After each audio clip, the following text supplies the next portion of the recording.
Russia's war in Ukraine heads into its fourth year, we are now seeing a record number of drone attacks in both countries. We're going to show you some video. This is over the weekend of a Ukrainian drone hitting a city stadium in Russia. This is the same day. You can watch it there. Center your screen. This is the same day that Ukraine's president said Russia launched more than 300 drones at his country. So with drones a major weapon of war in this battle, militaries around the world are scrambling for counter-drone technology. CTV's science and technology analyst Dan Riskin is here to talk about this technology that's being explored in particular by the U.S. That uses the same thing that you do when you make popcorn at home. Dan, that is a bizarre intro, but I'm glad you're here to explain it for us. Tell us about this technology. Microwaves. So you use a microwave to make your popcorn, and you know not to put a piece of tin foil in the microwave, because when microwaves hit metal, crazy things happen. Yeah. Well, if you point the microwaves up at the sky when a drone's coming in and you zap those waves in a concentrated way and hit that drone, the same thing happens to the drone as happens to that tin foil. It zaps, and whether it kills a motor or whether it kills the brains of it or just some part of it is going to fail, and it's just going to drop out of the sky.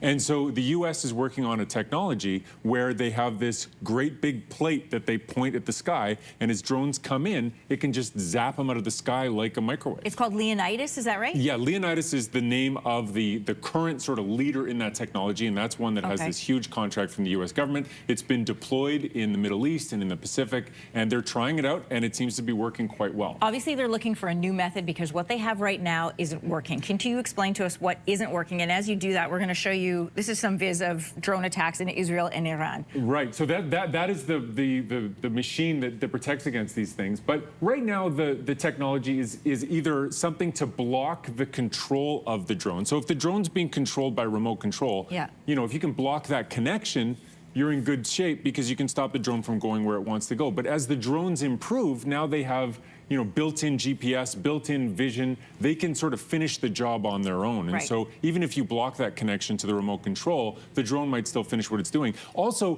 what if there are 500 drones coming all at once? Yeah. Right? You just said in your intro that Ukraine faced 300 drones coming from Russia at the same time. Yeah. Well, you know, if you're shooting them piecemeal, you can't do that. With this technology, you can sort of point at a big swath of the sky and take them all out at once at distances of about 1 kilometer. And so it really is a game changer in terms of this. The other little piece I will say is there are missiles that can find these things and seek them out and take them out of the sky. But a drone costs maybe $1,000, and one of these missiles costs hundreds of thousands of dollars. And so just from a price point perspective, you can't be spending millions and millions and millions of dollars to fight against an arsenal that's costing just thousands. Not to mention, you know, repair and maintenance that needs to be done on those expensive pieces of machinery once they make contact and execute their mission. What other kinds of drone fighting technology then are in the pipeline? Well, so there's drones that can find drones, right? So you know, if drones are coming in and you have a bunch of drones that go up to meet them and can pick them off in the sky, that's one way to go at it. There are nets that catch the rotors, but all of them are sort of whack-a-mole. And so that's what makes this technology so different, is that you can point at the whole sky and all those drones that are coming you can take out at once. It can also pick out individual locations. And what they say in their official releases is that it's harmless to wildlife.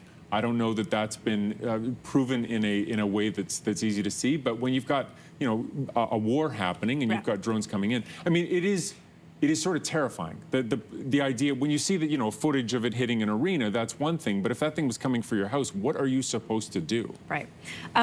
When we, you know, follow the money applies to a lot of different kinds of stories, and in particular when we're looking at defense mechanisms. So what does the focus on drones tell us about the direction of warfare? I think with this big picture, you know, we've been moving for, you know, a couple decades now from this. There are two countries with these great big missiles that are going over our heads, and it's the superpowers that have control. It has become smaller and smaller in scale to the point that anyone with this technology can make a huge difference in the battlefield. And we're seeing that with conflicts in the Middle East now, where small organizations, terrorist groups or small organizations can have a huge impact even on a big military force like the United States. Is the U.S. the only one putting money into this? I'm sure that other countries are putting money into this, but we only have information about the U.S. Making those steps right now. CTV Science and Technology Specialist, and happy belated birthday to you, by the way. Thank you. I saw you take a big birthday and go and spend it with bats. I turned 50 and spent it with bats. We'll talk about that next time. Okay, thanks, John.